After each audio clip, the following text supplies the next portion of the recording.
everyone, I'm Jen, and today I'm going to show you how I make kombucha. Yeah! Normally when I do my videos, I do them in the afternoon when the kids are down for their naps, and so you never really see their faces in my videos. Just wait, buddy.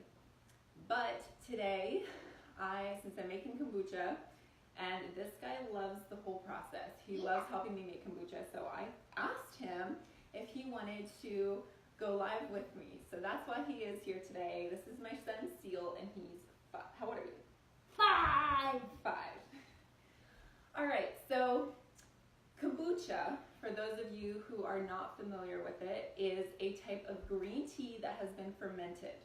And that makes it a really good source of probiotics, which have lots of health benefits, including helping to fight inflammation and detoxifying and improving the efficiency of your digestive system.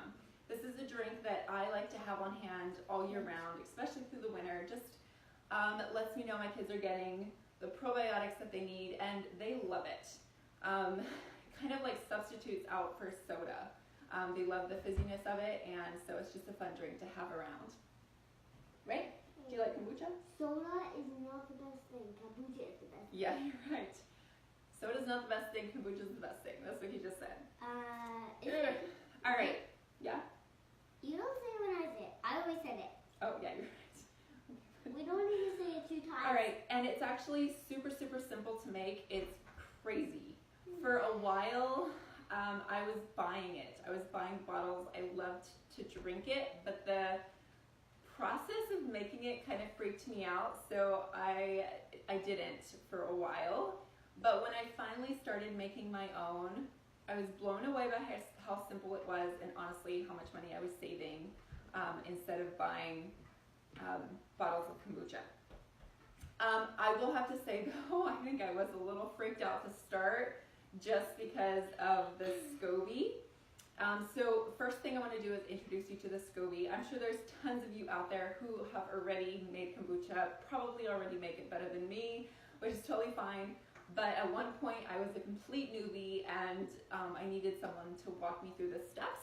So that's what we're going to be doing today. So first thing we're going to do is introduce you to the SCOBY, or mushroom as some people call it. Do you want to lift it out, or do you want me to? I do. You want to lift it out? No? I didn't know my eyes were shut! Okay. This is what it looks like. It's a little freaky looking. It's like a little mushroom type of thing. It's floppy and it feels weird. A lot of people call it mushroom tea because of the way the SCOBY is. And, buddy, please don't do that. Okay. You want to go wash your hands real quickly? That SCOBY is so funny. What a SCOBY is it's actually a colony of bacteria and yeast. And it's essential. A SCOBY is essential in actually fermenting your tea. So you can't make kombucha without it. All right, and you can buy a SCOBY off of Amazon. I went on there this morning just to look because I wanted to make sure I was speaking the truth, but you can buy them off of Amazon. They're pretty inexpensive. You can also buy kits off of Amazon where it has everything you need in one package. Or you can buy everything separately, and in a couple moments I will show you, I'll give you a list of everything that you need to make kombucha. One question. Hang on, bud. What? Am I supposed to help you make kombucha? Yeah, I'll let you help me with a couple steps here, but not quite yet, okay? Here, sit up nice and tall. They want to see your pretty face. All right, so you can buy it off of Amazon, or you can also like ask around. Usually you'll have a friend who makes it, who has an extra SCOBY for you to use. And because every time you make a batch of kombucha, it duplicates your SCOBY. And so once you've been making it for a while, you have a couple SCOBYs that you can give away to a friend. So that's kind of a cool part about it, buddy. Sit up nice and tall, please, okay? Right. All right. So let me tell you everything that we're going to need to make kombucha. So you'll need a nice big gallon jar, glass gallon jar. This is mine. You don't have to have one with a nozzle, but I like to use one with a nozzle. It makes it really easy to pour it into the glass bottles when you're done. And it also allows you to do something called continuous fermentation, which is really cool too. So I think it makes it a lot easier. So you'll need 1 gallon glass jar, 3 quarts of water, and a pot to boil your water, 4 organic black tea bags. You can use green tea or black tea. This time I used all black tea, but I often like to use a combination of black tea and green tea in my kombucha. You'll need 1 cup of sugar and 1/2 cup of starter tea. And all the starter tea is basically 1/2 cup of your previous kombucha batch. If you ask, like if you don't have a SCOBY and can you set it down? Thank you. I'll let you help me soon. If you ask your friend for a SCOBY, if you don't already have one, when they give it to you, they will give it to you in a little bit of the kombucha, the starter juice already, because that's how you would want to store it. Anyway, so 1/2 cup of the starter tea and 1 kombucha SCOBY.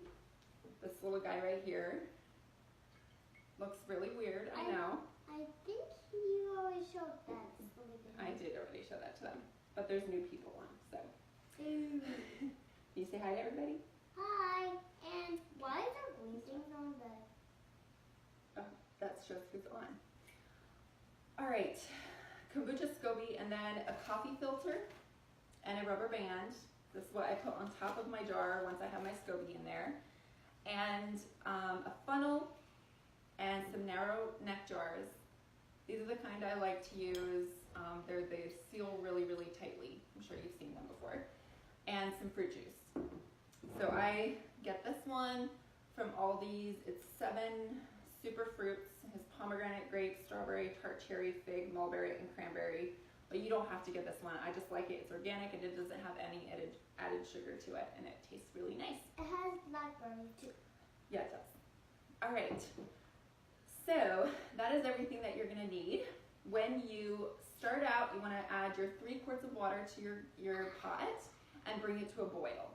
And once it's boiling, take it off the heat and add 1 cup of sugar and your 4 tea bags, either black tea or green tea. And I always use organic when it comes to tea bags. And then let it steep for 15 minutes and then take the tea bags out. And then you want it to come completely to room temperature before you do anything with it or to make your kombucha. I did that step already last night. So this is my room temperature tea that I had brewed last night. I usually like to do it in the evening and then I let it sit overnight and it comes to room temperature perfect. And then once your tea is room temperature, then you pour it into your jar. And then you don't want to fill it too full. Like I could have maybe filled it a little bit fuller than this, but just to like where it starts to curve in, that's where I would end. And then you add your 1/2 cup of starter and your SCOBY. So Sue, I'll let you help me with this part, okay? Okay. Do you want to get the SCOBY and put it in here? So, but can I just only show them what my visuals were? Not in this video. Okay. I swear, this guy is going to have a YouTube video at some point in his life because he loves the camera. So we're honing it in a little bit. All right, can you grab the SCOBY and put it in here? Or should mommy do it? Okay. I don't want get my hands dirty again. All right, so I'm going to just take the SCOBY And drop it in. and lay it on the top of my tea. And then I'm going to put 1/2 cup. I'm just going to kind of guess here. 1/2 cup of my starter juice in the tea as well. And that is all you need to do. And then I like to just cover it with, I like a coffee filter. You can use like some kind of dishcloth or something, some kind of rag but it does need to get air. It needs it needs to be able to breathe in order to ferment properly. So a coffee filter just works really good. What? Why are we not doing this? We're getting to that part, okay? All right, so once you have it all done, then I put it into a dark cupboard. I have a cupboard that's really perfect for it, and set it in there. You're gonna need it to stay in there for like around 9 days. So you can just put it in there, forget about it, set a timer, a reminder on your phone to check it.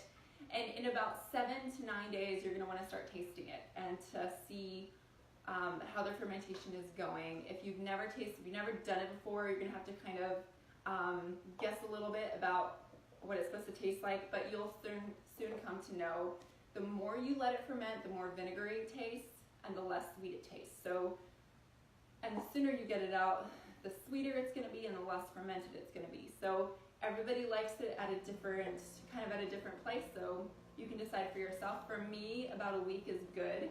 The cupboard that I keep mine in though is kind of warm because it's close to the oven, so I think that helps it ferment faster.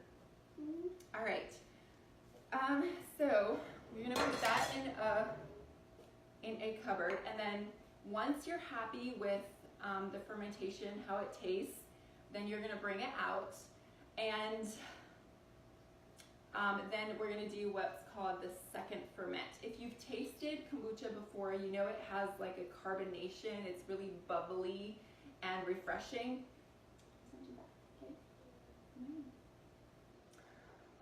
It's very bubbly and refreshing, and in order to get those bubbles and the fizz, you have to put it through a second ferment. So I'll show you how that works.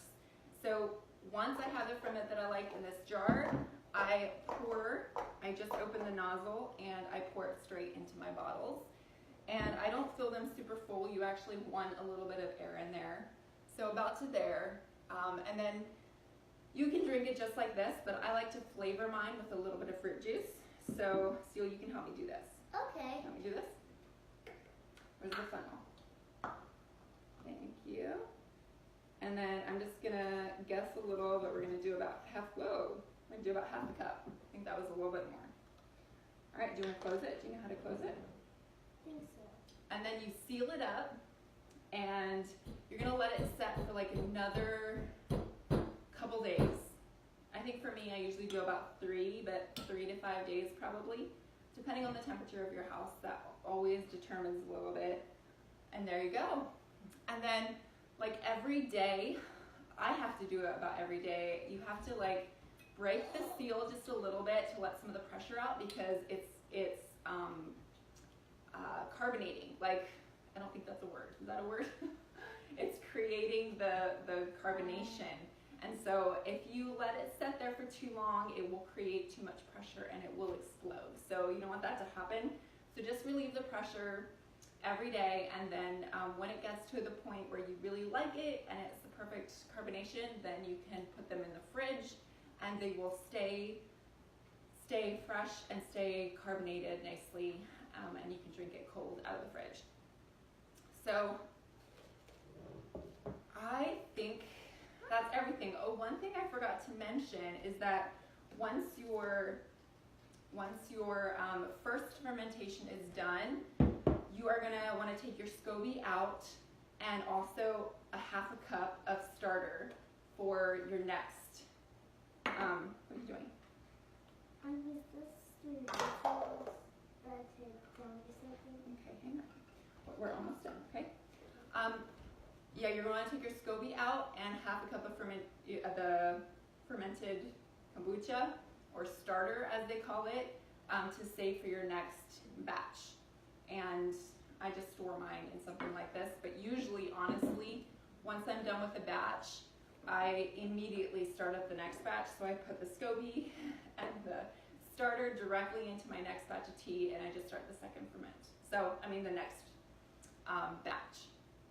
We just got back from a week in Florida though, so I had actually stopped making kombucha because I didn't want it fermenting while I was gone. I didn't want anything to overflow or pop or anything while I was gone.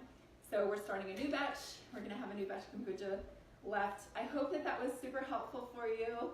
I'm sure that I didn't cover everything, every question you're gonna have. When I learn anything for the first time, I have to hear it a couple times before it really clicks for me, but I promise you it's super simple. It's not hard to do.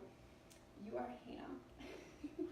And yeah, so good luck. I don't personally have any scobies at the moment to give away, but ask around. I'm pretty sure you'd find, put it out on Facebook, I'm pretty sure you'd find somebody that would have a SCOBY for you so you can try it yourself. All right, guys, I hope you're having a really happy Wednesday. I'll be back next week with another video. Can you say bye to them? Bye. But Mommy, Yeah. I was wondering if I could go play with those